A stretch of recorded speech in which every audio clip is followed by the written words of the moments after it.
তিনজনকে প্রডিউস করা হয়েছিল। বীরচক্র ঘোষ, ওকে আমরা প্রেয়ার করেছিলাম 8 দিনের পুলিশ রিমান্ড, ও 6 দিনের দিয়েছে পুলিশ রিমান্ড। আর সুস্মিতা সরকার এবং প্রদ্যুৎ ধর চৌধুরীকে আমরা জেসি প্রেয়ার করেছি, কোর্ট জেসি গ্রান্ট করেছে ফোর্টনাইট। আবার কবে উঠবে কোর্টে? নেক্সট ডেট বীরচক্রকে 6 দিন পরে, আর ওদের 15 ডেজে পরে। এই ঘটনায় নতুন কোনো আপডেট পাওয়া গেছে কি, বা নতুন কোনো কিছু হয়েছে কি? এখন ইনভেস্টিগেশন চলছে, ইনভেস্টিগেশন পার্ট তো সবাইকে বলা যাবে না।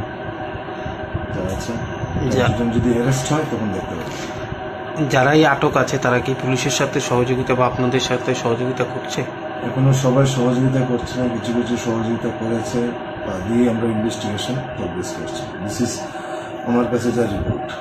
আচ্ছা, আপনি বলেছিলেন স্যার ওই যে ডিবিআর, যেটা সিসি ক্যামেরা ডিবিআর, এটা সম্পর্কে কোনো আপডেট হয়েছে কি? এটা নিয়ে আজকে সম্রাট কর ভৌমিক ম্যানেজ সিনিয়র অ্যাডভোকেট উনি একটা অ্যাপ্লিকেশন করেছিলেন 91-এ।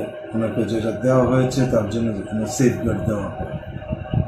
এখনো অর্ডারের কপিটা আমি পাইনি, বা কি অর্ডার হয়েছে এ ব্যাপারে ডিটেলসটা আমার কাছে কোনো আসেনি। জাস্ট এতটুকুই মেসেজ এসেছে রিমান্ডেডটা, ওদের এটা ডিটেলস আসেনি, তাই আমি এখন কিছু বলতে পারছি না। নিয়ে হিয়ারিং হয়েছে, এতটুকু।